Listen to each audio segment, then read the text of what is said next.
Hello, Danielle. Hi, Vayjayanti. Thank you so much for that lovely introduction. I'm so happy to be here. Yes, and well, the introduction is not completed, and viewers, you'd be amazed at how this dynamic young individual, who is the director of Bridget Jones' fashion salon, is taking the salon to its peak. She's currently involved in the management and training of the salon because of the changing times in areas of safety and hygiene, adapting to the new normal, as the cliche term is these days. Danielle is putting a lot of hard work. She is a professional makeup artist.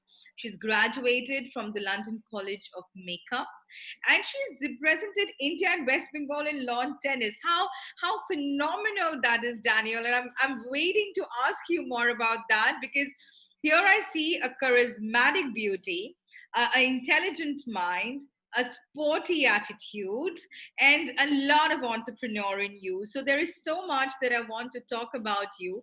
But I would like to begin today's conversation by asking you about your early days. When you were gearing up. Is it because you saw your mama there at the peak that sort of made you come into this field? I mean, like, was it already in your DNA? How was it? If you'd like to tell the viewers, and I'm so excited to hear it myself. Fantastic. Again, thank you so much. You've blown me away with just that introduction. Um, I definitely, I would not say that this was something that was in my genes. I was far from it. It's definitely a lot of hard work, and my mom definitely. Um, in my earlier days, I was more inclined to sport. So I was playing a lot of sport, be it badminton or basketball, swimming. And of course, I was very inclined to tennis, which led me to represent India and my state as well. It was fantastic time. And eventually I did get swayed into this field by just watching my mom. And the one thing that I always say, the only reason that I kind of this path paved this way for me is because of how she made people feel. And I think that's what kind of struck me the most. And I was like, wow, I wish I could do that one day. And that's where it all started. And she trained me in the beginning. So everything that I know, it's because of her. And then on to other things that I did try post that. So, is it like from a very young age, would you accompany Bridget down to the salon and, one day thought of taking it all in your hands? So, yes, you were sporty, and yes, you had a mind and aspirations of your own. But if I ask you precisely, what do you remember from your early years when you were probably accompanying Bridget to the salon? So, would you like to share a memory with us? Sure. My early days actually started because this industry has been in my family for generations. My grandmom is an icon in this industry as well. So I started going to the salon as a baby. This is something that I would always be hanging around after school. And eventually, when my mom opened up her own salon, that's when I started going to the salon a lot and doing my own thing. If I'm honest, I was getting services done for myself, never thought that I would ever be a part of this. And what actually really pushed me in this direction was, again, watching my mom and seeing her consult with so many different women, how she helped them, Yeah, with so many things. And right. that's something that I would always, I remember myself, really having these little light bulb moments, thinking, is this something that I would want to do? This is something that really feels great. Even though I'm not doing this, just watching it makes me feel so good. I can't imagine how I'd feel if I was actually the one to make people feel great like her. Yeah. And that's what steered me in this direction. Yes, Daniel, because I know so many of my friends, I don't want to quote names, but one they are feeling like a down day syndrome, and there they are Yeah. at the salon, and they call me from there. You know where I am? I said, yeah, yeah, I know you're at the bridge. Yeah. So that's enough for them to just lighten up, you know. So tell me, Right. you went to London School of Makeup and you learned professional makeup. Right. And then, so I want to know, what all did you pick up from there? I mean, like, what is so unique about learning how to do makeup, and how are you using it today, like for your customers, and what is interesting about it? Okay. So when I chose to go to the London College of Makeup, my sister and me actually did this course together. And the reason why we chose this is because we found out about a lot of colleges as well, but this had such amazing reviews, and we kind of went into the whole faculty and what they did, and we even read that we would get some experience on the job, which was very important as well. Also, just being at that college there, it allowed us to kind of play with so many different textures, skin tones, so many women from all over the world, you know. That was my And next that kind question. of yeah, that really helped, because when you're in one place, you kind of only get to work with a certain type of skin tone, certain kind of, and that kind of limits you as a makeup artist.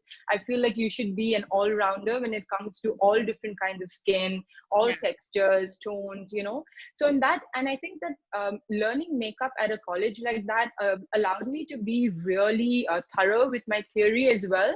So that's something that really made a big difference, you know, to understand color and how it kind of and lighting, working with photographers, what would help them as well, and not just focus on what I can do best, but help people that I would shoot with as well. So I think that's something that was super nice to learn from there. And also the exposure was just fantastic, you know, I'm just being sure. in a place like that, and with people, with women that were coming in to learn from, so they all had their unique skills that they were bringing to the class every day, and it was just such an amazing, it was a vibe. And I think bringing back, what I did bring back more of was definitely confidence to be able to, you know, do the things that I'm doing today. Because earlier, when you're just starting out, and especially when you have such big shoes to fill, you know, Oh, trust me. it was overwhelming. And I think the London College of Makeup kind of made me very confident and allowed me to hone my skills, Right. and you know, then just create magic as I was going along. And I fell in love every If I time I do. could ask you in one line, do you think makeup is a science? You know, if I'm honest, it is. It definitely is. I really feel, because and I think it more than anything else, I just love how, you know, even without makeup, you know, now we've come to a place with women, we are so much more confident with or without makeup, embracing ourselves, embracing our skin tones, embracing everything, be it acne, cellulite, stretch marks, all of this. But um and I love that. But as a makeup artist as well, just being able to be a part of somebody's bridal day, and, you know, just being able to be the chosen one to be part of something as special as that. And, you know, these are the little things that, you know, allow me to just keep going. And yeah. Yeah, so Danielle, actually, do you think in India, like, makeup, specifically makeup, becomes like a total individual identity when it comes to the D-Day, and all Yeah. the ceremonies which is lined up with the wedding? What is your experience with your clients? As we're talking, this is something very candid, which just Yeah. came Yeah. up. And I wanted to ask you, that in your experience now, learned makeup, been there, now doing it, and as Bridgette now just wants you and your sister to just take up all Yeah. the work ahead, So, what is your experience when you're working with, such fine days in people's lives?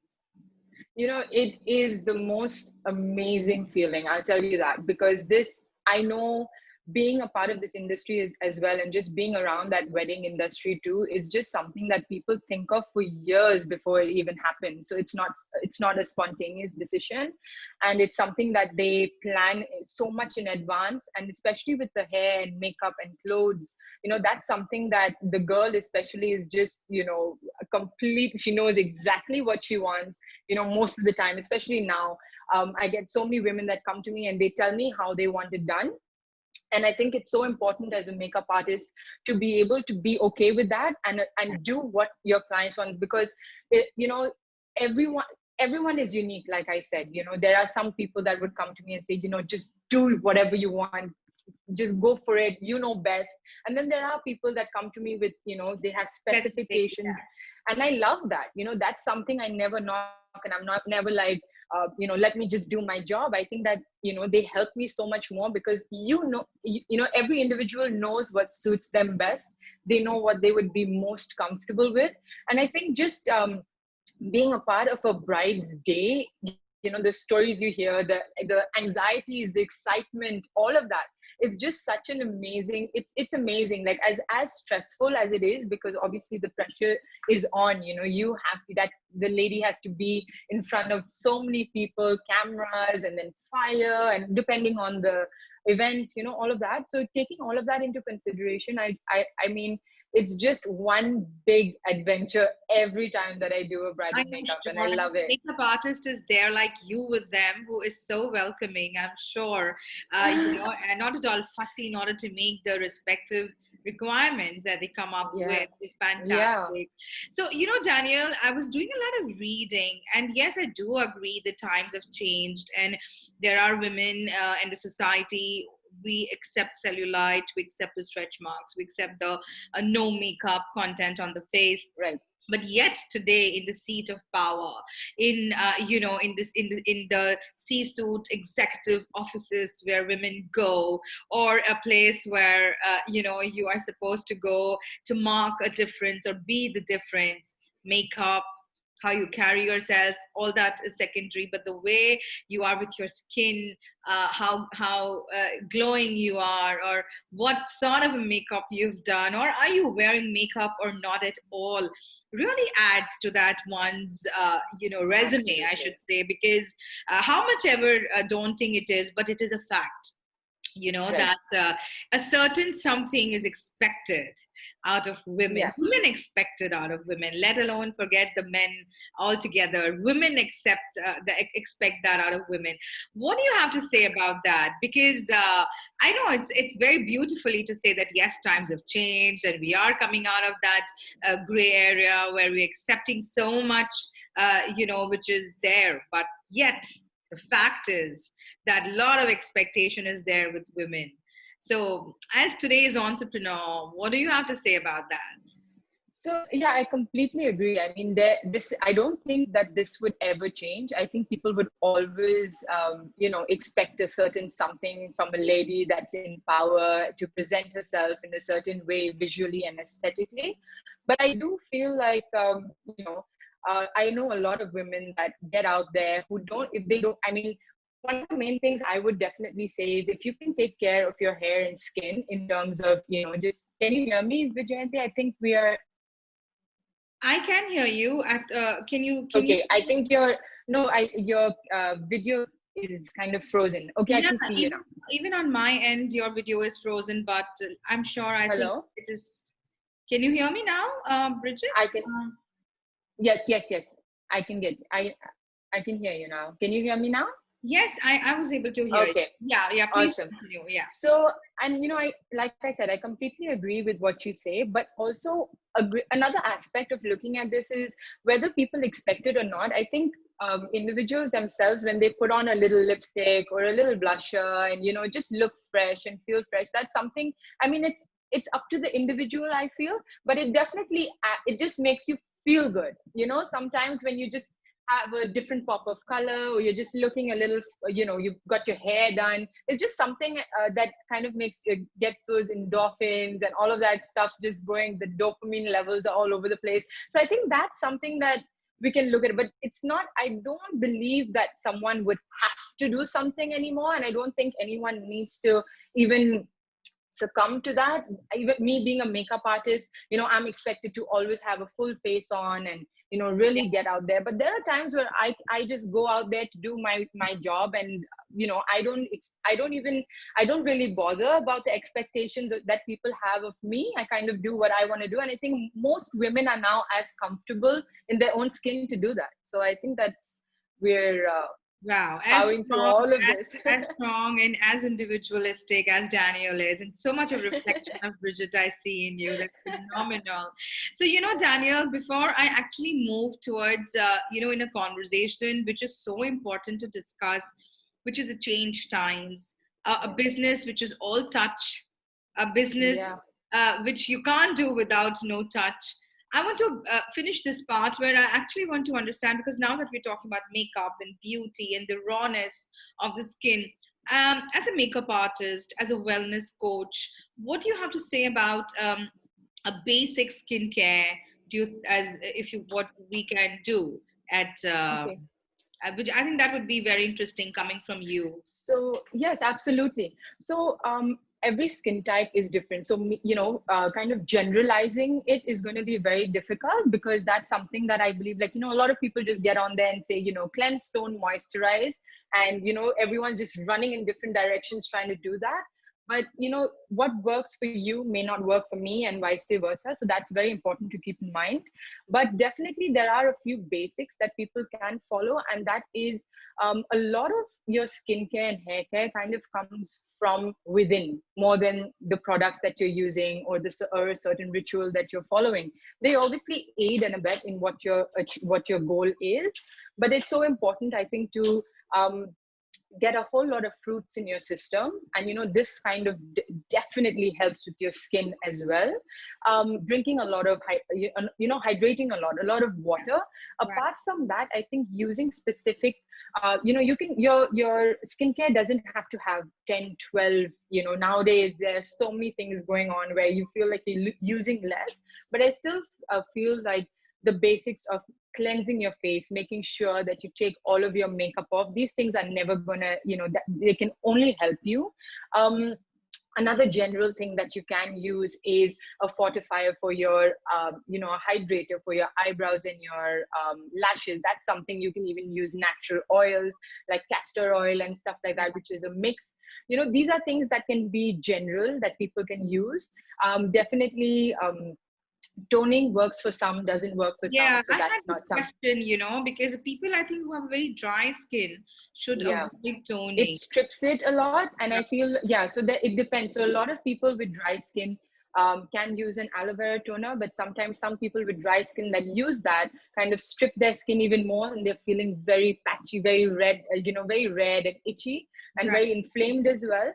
So it's very important, I think, to just concentrate on what you're putting into your system, Right. more than what you're putting on your face and on your hair. And that's something you need to come in for a personal consultation with a professional and take it forward from there, because I have to be wary about what I say here, because there can be so many women who would probably follow Very, those very exact subjective, things. Yeah. very individually taken. That has to Yes, be like absolutely. addressed very individually. But Daniel, over the lockdown, I've noticed that people are turning very sustainable, So all those, however the products are organic, they are still turning to the fresh stuff like tomatoes, Absolutely. Yeah. papayas, and aloe vera plants, and you name it, they just pick it off the kitchen and that's what Yeah. they're doing. What is your views about it? Like, do you try anything, or do you like? Would you want to suggest something? Generally speaking, I know Sure. it's yeah. Sure, I would. So I'd be lying if I say I don't try these things. I have tried everything. Okay. Because it's just, but there's one thing that I would always say. I mean, definitely aloe vera on your hair will make it softer. All of this is great. But there's one thing that I would always say is I would rather eat the things that I'm putting on my face and hair than put it on my face and hair. I think the benefits of just eating the tomatoes, the beetroot, drinking your aloe vera juice, all of these things will kind of help me way more when I'm ingesting them. Perfectly So said.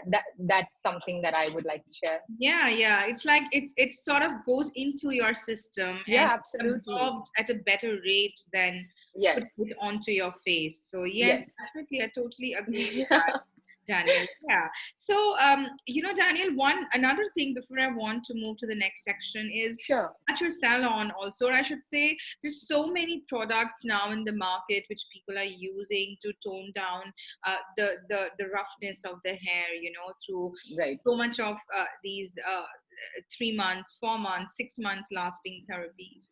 What do you have to Right. say about them, like cysteine to so many other, remedies Right. and tools? Uh, Right. what do you have to say? And yes, one very important question which people keep sending me to probably ever ask a specialist like you is it does it encourage hair fall? So yes, something that I would like you to address.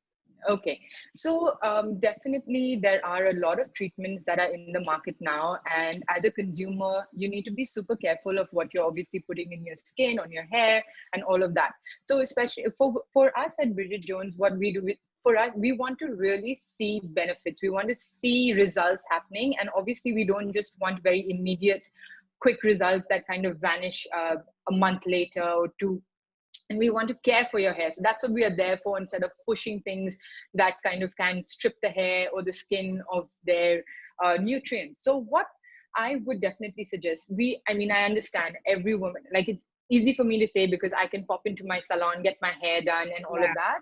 yeah. But, it's really hard, especially with humidity like ours, No, trust me. when you have when you have Kolkata. frizzy hair and all of this, it can get very, I mean, it can get very time consuming more than anything else. Yeah, And so definitely the keratin and the cysteine, I would say, would be products and services that you could do, but you need to keep in mind there are a few chemical ingredients that used to be in these products which were not good for us, like the formaldehyde and stuff. So right, that is something that has been, like, certain companies have made changes with this. So they right. have removed these particular chemicals and ingredients that is harmful for us and for our team members to constantly use as well.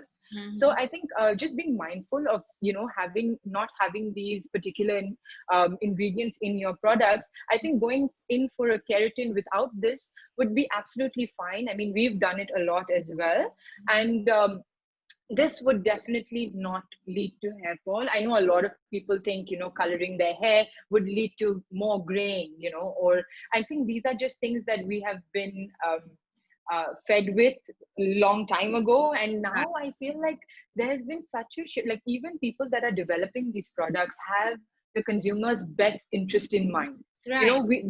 It's very, you obviously have, there are hundreds of products out there, but you have to be very mindful. And there are so many amazing products that would never, that could only add, you know, nourishing value, or add a certain shine, or take away hair fall and not actually start it.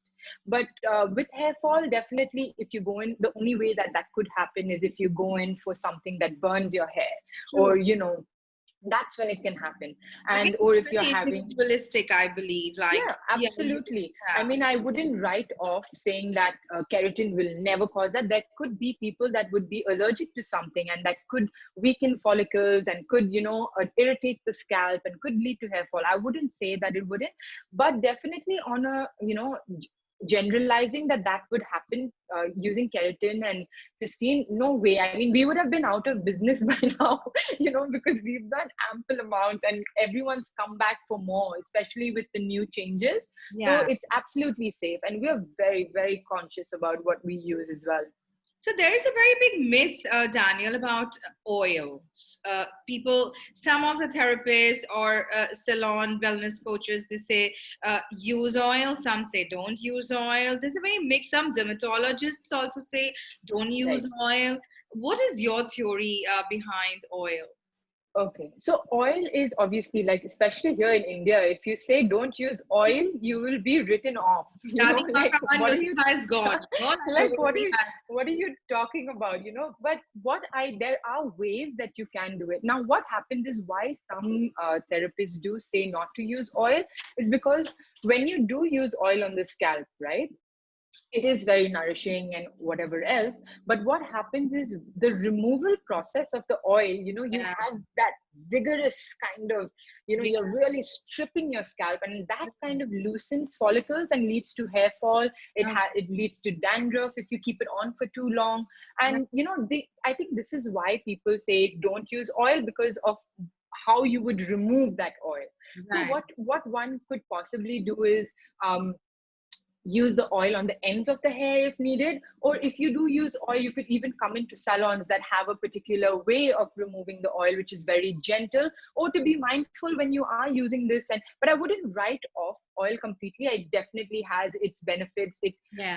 I have seen oil really change people's hair, and there's so many my friends that have used oil all their lives, and they have hair that I could just stare at for ages. So Yeah. that's something. So but the only thing is, for people with maybe slightly thinner hair or a more sensitive scalp, this would definitely agitate the scalp. The scalp is our second skin. It's like the skin on our face, but for our Yeah. hair. So Yeah. that's what we have to be very careful with that. Yeah, That's I about think it. you very correctly put. It's not the oil probably which is the problem. The problem is how you remove it, how Absolutely, vigorous yeah. you are with your actions, how much That's of right. it you leave it behind to actually Yes. attract dust and dandruff, etc. Yeah. Yes, I do get the picture now. So we Yes. just need to be a little more careful about that. Yeah. We have to treat our Absolutely. Yeah. scalp as gentle as our skin is. Lot Absolutely. of people Yes. don't actually. So I do get the picture now. So Daniel, Yes. coming to a place where you are now a director, you are, working so closely with your team. I know that it's been 4 months down the pandemic, so many changes. Bridget Jones happens to pioneer in, I know my friends who visited Bridget during this lockdown, and they have like talked millions of positivity when it comes to Thank you. the way you guys are handling the salon. I want to trace back to the time when all of this was starting. I know now you guys have settled. It's been, I Yes. think, about 2 months that you must have settled now. But I Yeah. would like you to take us to that day when so much of hocus pocus was going on and you guys just didn't know how to put things in place. Absolutely. Oops. Yeah. So You that's could see. fine. So, So yeah. yes, tell me. So then, Daniel, what did you guys plan? What were the things going on in your minds? What did you all want to implement? All right. So this is a great question, actually, especially with what we are going through Right. now as well. Yeah. Firstly, I'd like to say that being an industry that prides ourselves on intimacy and touch and feel, it's very foreign for us all, and it's definitely been something that I've been so impressed with the way the salon industry has actually come together during this time. Yeah. And they, working, they're still giving the results that they need to give, and, having with so much change. So it's definitely different.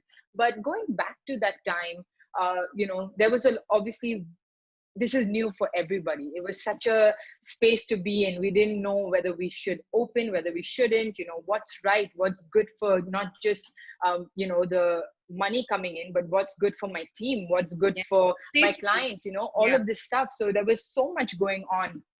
And fortunately, with us at the Bridget Jones Salon, we've been very particular with hygiene from the get go. So with masks and everything, that wasn't a very foreign thing that our team had to get used to, because we were doing that in like from way back. Definitely, what I made sure to do was to be, during the lockdown, we had a long time to kind of train our team on Zoom calls, or on WhatsApp, send them so many interactive videos showing them how we would like to treat our clients, how can we have our clients feel safe. And we have a team of about 25 people, and they all come from different spaces, and they're so we were very fortunate as well to have the BWSSC, which is the Beauty Wellness Skills Sector Council, and they came out with guidelines that in different languages with a video and also certification. So this helped us, get each of our team members to get certified, to understand exactly what is happening, what is an asymptomatic case, what can happen. Not everybody is going to be spluttering to know that they are, a COVID positive and stuff like that. True. So, and we were doing like trainings every few days. We shut down before the lockdown was announced, Right. due to safety reasons, of course, and we opened much after as well. So Right. what I did do to make sure, it's I got my team to come in before we even open doors, so that we're not fumbling on clients. because this is foreign, using a face shield, social, physically distancing, making sure to keep your hygiene levels, Higher. amped up Yeah. 24/7, More and conscious. you have I think each one of them, I instilled that idea of being responsible for not Right. only themselves, but each other and our clients. Exactly. So, this was something that we did, and that helped us a lot. I felt like if I opened doors and I brought my team in and told them, this is what you have to do, put your shoe covers on, wear your face shields, and go ahead and work on clients, I think that would be unfair to everyone. And there would be room, because right now there is no room for error. You cannot say, oh, I didn't know this, or I'm sorry I did that. That's something that is absolutely a big no. There is no room for that. And consistency is key. So it's not like, okay, the cases have gone down, or nothing has happened right now, no one has got COVID from our salon, or no client has come in, so let's just chill. That's something that I keep talking to them about all the time. And so apart from that, what we are doing is we're making sure to obviously do the temperature checks and their shoe covers. So when we also have a lot of team members that used to come in by train, so we've actually had to stop that, because that would kind of lead to a lot of people in one train and then bringing it into the salon. So we are only now working with team members that have their own private transport, or that can come in with a friend, or with their family members can drop them and stuff like that. Or as soon as they come in as well, they have to do a complete tire change. So you cannot wear something even from your home on a bike and to the salon. We're still changing. Apart from that, the clients have to make prior appointments as well. So there is no way that there would be too many people in at the same time. Fortunately, we are on 2 levels, so we are physically distancing more than the required amount as well. I heard that the amount of clients, like the number of people that you're taking in at one time, do they also fall under the guidelines, or do you have your own specific ways of handling that? We are doing our own thing. Like, we have been told, of course, not to overcrowd, but we are not even going close to crowding. Forget about overcrowding, Right. So that's something we are taking a lot of, even with my front desk manager, she's told to give our team space between each client, so that they can actually sterilize in between and not jump onto the next client using the same equipment. So all of this, it's just a lot about time management as well. And, even if we have walk-ins, they're told to wait in their car, or even one person. We have a cafe, so they can kind of sit. It can only be one person. So you can't be accompanied by somebody that's not doing anything. So we are avoiding too much footfall completely. So these are the things that we are doing to I make also sure. heard that you're taking a lot of protocols when it comes to the clients who actually, even after booking the appointments, when they come physically there, Yes. you are taking a specific protocol when it comes to allowing them the entry. Like, would you like to tell us about that as well? Sure. Yeah. So, of course, as soon as on the phone, the clients are also asked a couple of questions. But when they do come in, they have to sign a declaration form. Yeah. And this basically states whether and if they have traveled at all, whether they've had COVID, if a family member has COVID, or if they're in an area of a red zone. Right. So these, and also if they have any underlying diseases or anything like that. So we are getting a lot of information from there. Once they sign that, I have somebody that is designated to go through that entire form and see if it's all perfectly fine, and only then can the client go on to doing an appointment. So whether you come in today and you have to sign that form, and if you come in, let's say 3 days later, you would have to do it again. And it is, I understand that it's different. Again, like earlier, we were, a space where you come in and it's just a warm welcome, everyone's smiling and we're talking about our stories and what we did over the weekend. And now it's very clinical. So that's a huge change that has happened. But, it's so amazing, there are negatives, but the positives of this are definitely how well everyone's adapting to this. And I think that's so inspiring in a way, for me earlier, I was just like, what am I going to go into? Are my clients even going to come in? It was such a feeling, but Yes, because everyone, this particular industry is huge. As I said in the yeah, beginning of the interview, this is a big industry which India is looking absolutely, up to yeah. for the past few years. And to maintain a no-touch phenomena in this Yeah, industry is next to impossible. it So, is. at this level, Daniel, I would like to share something which I was reading about this very, I would not like to quote, but a very uh, respected expert on this level who is into salon and wellness spa business has quoted, that the times that you guys are opening up to or looking out is totally going to have a catharsis, a moment where the beauty and the Yes, wellness industry is probably going to cut down its monthly expenses. It's going to be reinventing itself mentally, physically, economically, financially. So that has to be done because this has given, like nowadays, each and every business is going to have an exit policy because this pandemic, something like this has taught us that we need to know that when we can just get out of it. yeah, yeah, Initially businesses were done thinking that only keeping the markets in mind, but now right, there are a few other things that one would need to keep in yeah, mind, which is this exit policy, like this war zone, how to combat if at all we need to enter a war zone. So this particular expert said something very interesting. It's not that what we already know, it's actually about unlearning what we know, and then right, like just the way what you are doing at your spa, you are inventing and doing the desirable things which needs to be done, and also which means being more sustainable. Now I absolutely. totally love this word which is popping up in each and every business in this past 4 months, which is sustainability. Do you think Right. that there is a very strong correlation between wellness, sustainability, spa sustainability, Daniel? Being a yeah, because this entire graph of beauty, salon, wellness, spa is going to have a different meaning now. It's already having a very different graph altogether.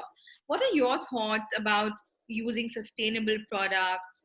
Um, amending your measures so that they can be more monitored, as you say, that you're giving time between Right. two clients so that your team can rebuff themselves. So these few changes which might cut down on taking an extra client that time, which was okay previously, Yeah. but now Yeah. we can't.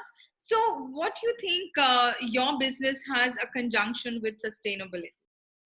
So I mean, it is very important for sustainability to be a part of just our lives, not just, part of our businesses, just, and and with sustainability, I feel, even now, it's a great point that you brought up because this is something that I had a conversation with another gentleman that I was doing an interview with. And, we had come such a long way in terms of environment. Right. We had really, we were doing so well, and we were disposing of this single use stuff and single use Yeah. equipment, and we were recycling and all of this stuff. So this is kind of, recycling, the word now is kind of scary, so to even in a salon, for example, we are using single use kits, but we are making sure that we are using companies that are making kits that are biodegradable as well. Now, a Right. lot of people are not doing that, and I think, having this waste is just going to, we're going to be finding masks and this single use equipment everywhere. It's going to be in oceans, it's going to be in rainfall, like literally, you wherever you go, they're going to be blocking things. So I think this is definitely a huge concern. Right. So that this is I mean, we have to use single use kits. There is no two ways about it. We've come to a time where, at one point I thought, what if I get the clients to bring their own personal equipment in, be it like their towels and stuff like that. But then I thought, there's no way I can do that either, because I don't know where that's been, and I don't know, where it's coming from, and it's just going to make someone else uncomfortable. So these are the things that I think, just going deeper into which companies you're dealing with, what is it that they're doing, are they certified, all of these things, they can really help. And there are companies out there that are definitely making sure that they are doing as much as they can for this environment as well. In terms of products, at the Bridget Jones Salon, we are kind of moving towards a lot more organic and natural products. That's So we great. are Would you like trying. to tell a little more detail to us about that? Sure. So Yeah, basically, at this moment, we are dealing with a company that has a lot of natural ingredients in it and a lot of essential oils, and it's actually doing really well. And we do also have products that still have their sulfates in them, and so this is something that we are speaking to the companies that are. That do use products like this, speaking to the head of the product lines and telling them to kind of remove these things, because obviously we've been with these companies for 15 years, so just because of the shift, we don't want to kind of do away with them and bring in the new, but we are trying to get them to kind of change with us. And it's difficult because not everyone is going to be open to this idea. I know.